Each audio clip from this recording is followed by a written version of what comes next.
Rambam. We begin today a new book.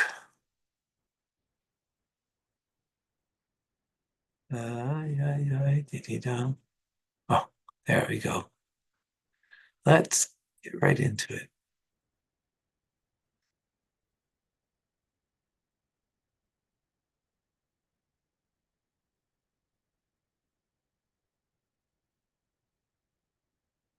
Oh, there we go, Rambam.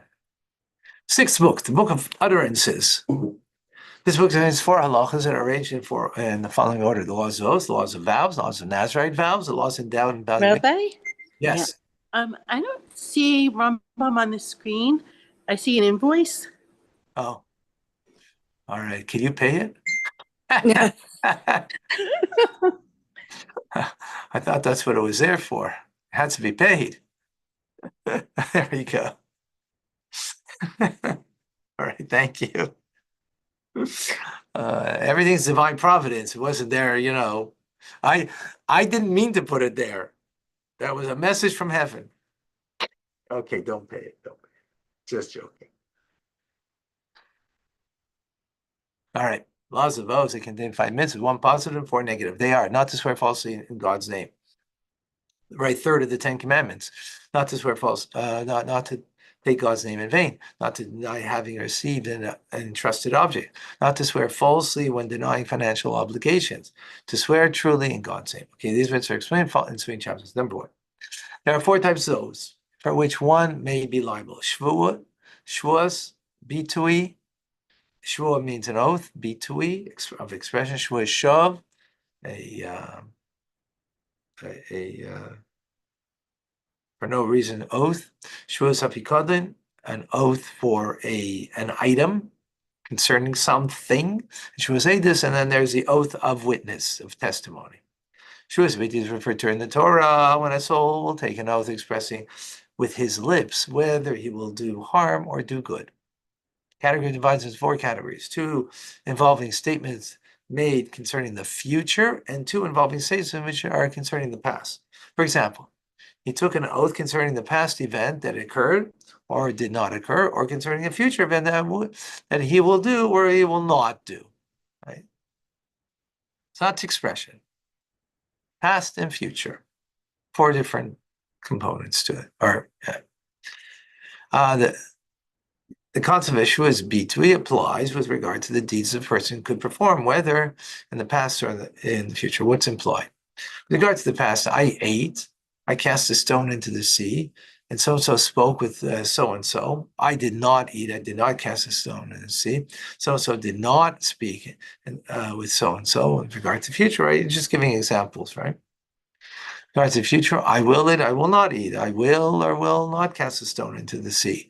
Thus, there are 2 groupings concerning the past and 2 groupings concerning the future, right? Doing and not doing. Or something happened or didn't happen, right? Whoever takes an oath concerning one of these 4 categories and does the opposite is taking a false oath. For example, he took an oath not to eat and he ate. Took an oath to eat and he did not eat. That he ate when he did not, or that he did not eat when he had eaten. In regards to these matters, he said, do not swear falsely in my name. If he willfully swears falsely, he is liable for lashes. Did willfully. If he did so inadvertently, he must bring an adjustable guilt offering for the guilt, and it became concealed from him, and he did not know, and he became guilty. Right, that's what the verse says. As opposed to a sin offering, the sacrifice person liable for such an offering. Why is it adjustable? It's adjustable to according to what they can afford to bring as an offering.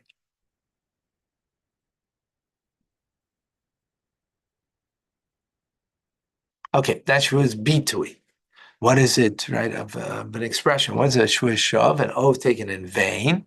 Also subdivides into 4 categories. The person took an oath concerning a known matter. That was true. For example, he took an oath that a man was a woman is a man. Oh, today, I don't know. What does that mean? I guess, yeah, the marble pillar was gold, or concerning other similar factors. That's what I'll take it, right? The second, what takes an oath on a known matter concerning which one has no doubt. Took an oath that the sky was the sky, the stone is a stone, and two objects are two. And like, even though there's no doubt about the matter, the person of sound mind, one takes an oath to strengthen the creation of the matter, right? But it's in vain because, I take an oath that the sky is the sky. Yeah.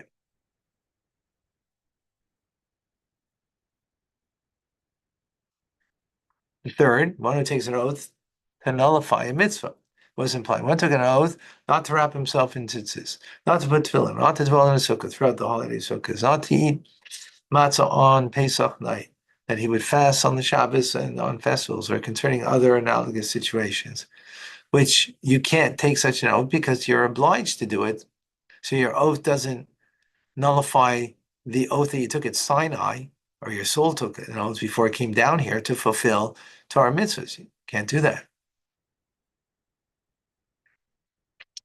The fourth, that one took an oath concerning a matter that he was unable to perform, was implied. He took an oath that he would not sleep for 3 consecutive nights and days. Took an oath not to eat for 7 consecutive days, or concerning an analogous matter. Right? You can't do that, so it's also in vain. Whenever a person took an oath in vain by taking one of these 4 types of oaths, he transgressed the commandment. He should not take the name of God, your Lord, in vain. If he does so willfully, he is liable for lashes. Of course, there has to be witnesses and warning to him. If he does so inadvertently, he's exempt entirely. That's interesting. No offering to bring, no guilt offering.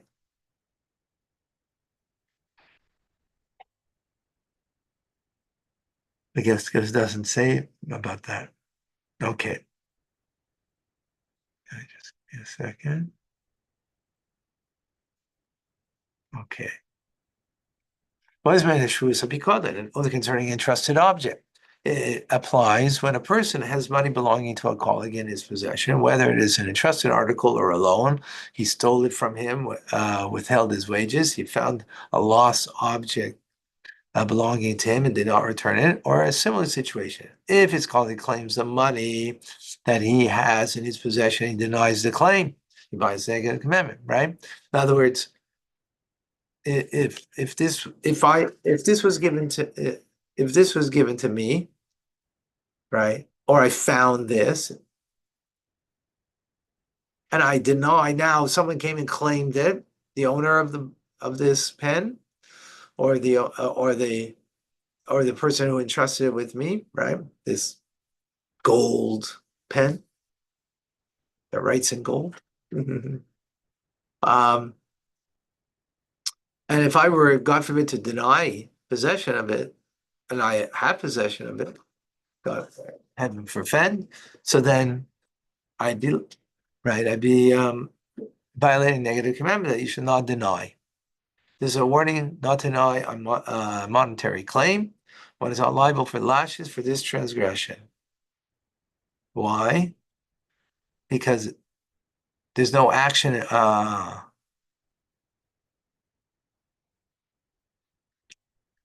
Also in the previous one, there's no action involved. There's only your words.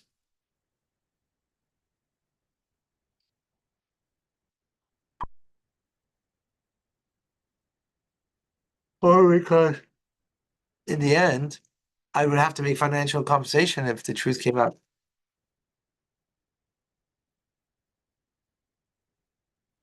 Yeah. Uh-huh. That doesn't explain the previous one. Okay, but one took a false oath with regard to financial claim, and then that he denied, he transgressed another negative commandment. As the above verse continues, and a person may not lie to his colleague.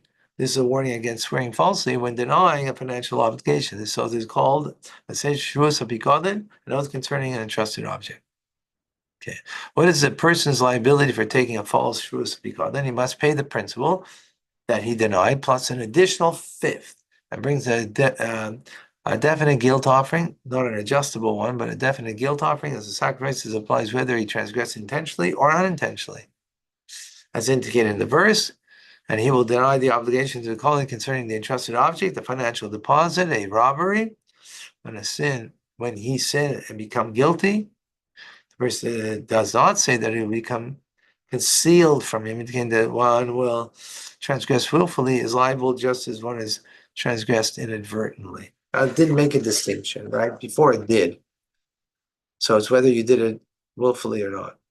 The above applies when a person willfully accepts the entrusted object or the money that he was obligated and knew about it at the time that he took the oath. If, however, he acted unintentionally, forgot that he had the money in his possession, that's different, right? He didn't know, this was entrusted, 10 years ago, and you didn't know you had the pen. You forgot about it. So when you took the oath, right, you weren't denying something that you knew. Therefore, he denied and took an oath, and then it's discovered the matter he considered. So if that's in fact is beyond control, and it's not liable. Since it's beyond his control, because he really forgot, right? So then you're not liable. So if a person did not know that he was forbidden to take a false oath in denial of a financial claim, he is considered to have transgressed because the fact is beyond his control and it's not liable. He didn't know that, right? If so, what is meant by acting inadvertently in regard to Shavuos B'Kodin? So what does it mean inadvertent? For example, they forgot that one is liable to bring a sacrifice for taking such a false oath, but knew that it's forbidden to do so. So he knows that he's not allowed to, and that he has the other person's money in his possession, but he didn't know you have to bring a sacrifice. That's called inadvertent. This is considered an inadvertent transgression of this prohibition. Willful transgression is that he knows that he's liable to bring a sacrifice because of his transgression. That's an interesting idea. Okay, what is meant by Shvuas Eidus? Witness is no testimony associated with a monetary claim. The person affected by the testimony demanded they testify on his behalf. The witness deny knowledge of I don't know that he owes you money. I didn't see him borrow money from you, right? And I'm coming in saying, no, you were there when he borrowed money. I need you to testify in court. Did not testify, take an oath that they not know any testimony concerning him. For taking a false oath of this nature, one is liable for adjustable guilt offering. This applies whether he transgressed intentionally or unintentionally, as the verse states. When a person will sin, if he heard a demand for an oath and he had witnessed, the verse does not say, and it will become concealed from him, indicating that one who transgresses willfully is liable just as one who transgresses inadvertently. Right. Okay, what last halacha? What is meant of this chapter? Chapter 1 was meant to act inadvertently with regard to Shvuas Eidus. For example, if forgot that one is liable to bring a sacrifice. Same idea. How do you act inadvertently? You know the testimony, and you're saying, I never saw the loan given. Yeah, but you did. So what's inadvertent?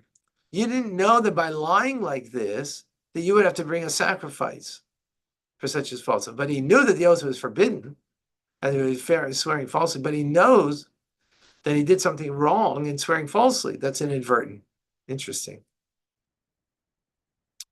Willful transgression is that he knows that he's liable to bring sacrifice because of the transgression.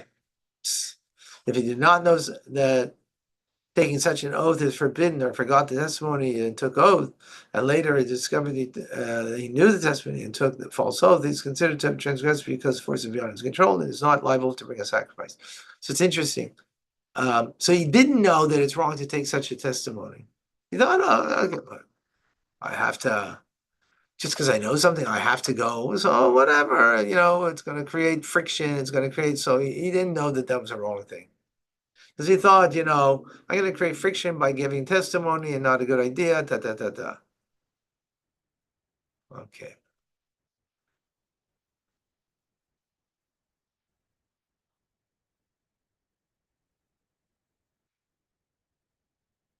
All right, amazing.